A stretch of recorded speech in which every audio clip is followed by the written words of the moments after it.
Hello, എല്ലാ കൂട്ടുകാർക്കും daily current അഫയേഴ്സിൻ്റെ പുതിയൊരു ക്ലാസ്സിലേക്ക് സ്വാഗതം. നമ്മളിന്ന് പഠിക്കുന്നത് 2024 ജൂൺ 2-ാം തീയതിയിലെ കറണ്ട് അഫയേഴ്സ് ചോദ്യങ്ങളാണ്.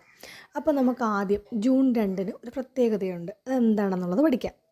അതായത് തെലുങ്കാന രൂപീകരണ ദിനമാണ് ജൂൺ 2. തെലുങ്കാന രൂപീകരണ ദിനം ജൂൺ 2. അപ്പോൾ അത് ഏത് വർഷമായിരിക്കും എന്ന് ചോദിച്ചാൽ 2014 തെലുങ്കാന രൂപീകരണം. 2014 ജൂൺ 2-നാണ് തെലുങ്കാന രൂപീകരിച്ചത്. അടുത്ത ചോദ്യം, 15-ാം തവണയും ചാമ്പ്യൻസ് ലീഗ് ട്രോഫി ജേതാക്കളായത് അത് റയൽ മാഡ്രിഡ്. 15-ാം തവണയും ചാമ്പ്യൻസ് ലീഗ് ട്രോഫി ജേതാക്കളായത് റയൽ മാഡ്രിഡ്. ഓക്കെ, അടുത്ത ചോദ്യം, പാരീസ് ഒളിമ്പിക്സിൻ്റെ ഉദ്ഘാടന ചടങ്ങിൽ ഇന്ത്യൻ പതാകയേന്തുന്ന ടേബിൾ ടെന്നീസ് താരം. പാരീസ് ഒളിമ്പിക്സിൻ്റെ ഉദ്ഘാടന ചടങ്ങിൽ ഇന്ത്യൻ പതാകയേന്തുന്ന ടേബിൾ ടെന്നീസ് താരമാണ് ശരത് കമൽ. മറന്നു പോകരുത്. പാരീസ് ഒളിമ്പിക്സിൻ്റെ ഉദ്ഘാടന ചടങ്ങിൽ ഇന്ത്യൻ പതാകയേന്തുന്ന ടേബിൾ ടെന്നീസ് താരം ശരത് കമൽ. അടുത്ത ചോദ്യം, ക്രിക്കറ്റിൻ്റെ എല്ലാ ഫോമാറ്റിൽ നിന്നും വിരമിക്കൽ പ്രഖ്യാപിച്ച വിക്കറ്റ് കീപ്പർ ബാറ്റർ. ഇത് ദിനേശ് കാർത്തിക്കാണ്. ക്രിക്കറ്റിൻ്റെ എല്ലാ ഫോർമാറ്റിൽ നിന്നും വിരമിക്കൽ പ്രഖ്യാപിച്ച വിക്കറ്റ് കീപ്പർ ബാറ്ററാണ് ദിനേശ് കാർത്തിക്. അടുത്തത്, തിരുവനന്തപുരം കാലാവസ്ഥാ കേന്ദ്രത്തിൻ്റെ ആദ്യ വനിതാ ഡയറക്ടറായത്. തിരുവനന്തപുരം കാലാവസ്ഥാ കേന്ദ്രത്തിൻ്റെ ആദ്യ വനിതാ ഡയറക്ടറായത് നീത കെ ഗോപാലാണ് തിരുവനന്തപുരം കാലാവസ്ഥാ കേന്ദ്രത്തിൻ്റെ ആദ്യ വനിതാ ഡയറക്ടറായിട്ട് നിയമിതയായത്. അടുത്തത്, 2023-24 സൗദി കിങ്സ് കപ്പ് ഫുട്ബോൾ കിരീട ജേതാക്കൾ അൽ ഹിലാലാണ്. 2023-24 സൗദി കിങ്സ് കപ്പ് ഫുട്ബോൾ കിരീട ജേതാക്കൾ അൽ ഹിലാൽ. അടുത്തത്, രാജ്യത്തെ ആദ്യ ആസ്ട്രോ ടൂറിസം ആരംഭിച്ച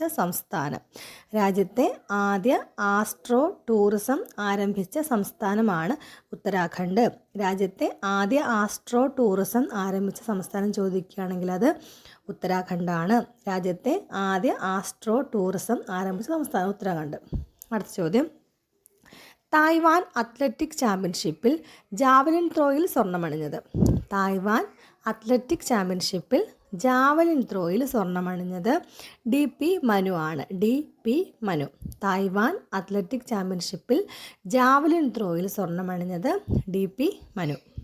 അടുത്തത്, അടുത്തിടെ ഔദ്യോഗിക ജീവിതത്തിൽ നിന്ന് വിരമിക്കൽ പ്രഖ്യാപിച്ച മുതിർന്ന നയതന്ത്രജ്ഞനും ഐക്യരാഷ്ട്രസഭയിലെ ഇന്ത്യയുടെ സ്ഥിരം പ്രതിനിധിയുമായിട്ടുള്ള വ്യക്തിയാണ് രുചിര കാംബോജ്. അടുത്തിടെ ഔദ്യോഗിക ജീവിതത്തിൽ നിന്ന് വിരമിക്കൽ പ്രഖ്യാപിച്ച മുതിർന്ന നയതന്ത്രജ്ഞനും ഐക്യരാഷ്ട്രസഭയിലെ ഇന്ത്യയുടെ സ്ഥിരം പ്രതിനിധിയുമായിട്ടുള്ള വ്യക്തിയാണ് ആര്? രുചിര കാംബോജ് എന്ന് പറയുന്നത്. അടുത്ത ചോദ്യം, 1 മുതൽ 8 വരെ ക്ലാസ്സുകാർക്ക് വിഷയങ്ങൾ സംയോജിപ്പിച്ച് ഒരു ടേമിൽ ഒരു പുസ്തകവും ഒരു ബുക്കും മാത്രം ഏർപ്പെടുത്തിയ സംസ്ഥാനം അത് മഹാരാഷ്ട്രയാണ്. 1 മുതൽ 8 വരെ ക്ലാസ്സിൽ പഠിക്കുന്ന കുട്ടികൾക്ക് വിഷയങ്ങളെല്ലാം സംയോജിപ്പിച്ച് ഒരു ടേമിൽ ഒരു പുസ്തകവും ഒരു ബുക്കും മാത്രം ഏർപ്പെടുത്തിയ സംസ്ഥാനമാണ് മഹാരാഷ്ട്ര. അടുത്തത്, 3ാമത് ഉക്രൈൻ നോർഡിക് ഉച്ചകോടി വേദി സ്റ്റോക്ക്ഹോം, സ്വീഡനിൽ സ്റ്റോക്ക്ഹോം ആണ് 3ാമത് ഉക്രൈൻ നോർഡിക് ഉച്ചകോടിയുടെ വേദിയായിട്ട് വരുന്നത്. അടുത്ത ചോദ്യം, 2024 ജൂണിൽ ഐസ്ലാൻഡിൻ്റെ പ്രസിഡൻ്റായിട്ട് നിയമിതയായത് ഹല്ല തോമസ് ഡോട്ടറാണ് 2024 ജൂണിൽ ഐസ്ലാൻഡിൻ്റെ പ്രസിഡൻ്റായിട്ട് നിയമിതയായത്.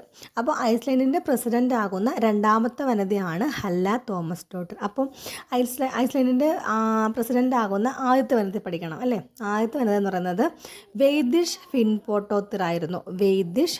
പോട്ടോത്തിറായിരുന്നു ഐസ്ലാൻഡിൻ്റെ പ്രസിഡൻ്റായിട്ട് നിയമിതയാകുന്ന ആദ്യത്തെ വനിത. അപ്പോൾ ഐസ്ലാൻഡിൻ്റെ പ്രസിഡൻ്റായിട്ട് നിയമിതയാകുന്ന 2ാമത്തെ വനിതയാണ് ഹല്ല തോമസ് ഡോട്ടർ. 2024 ജൂണിലാണ് ഹല്ല തോമസ് ഡോട്ടർ ഐസ്ലാൻഡിൻ്റെ പ്രസിഡൻ്റായിട്ട് നിയമിതയായത്. Okay, thank U.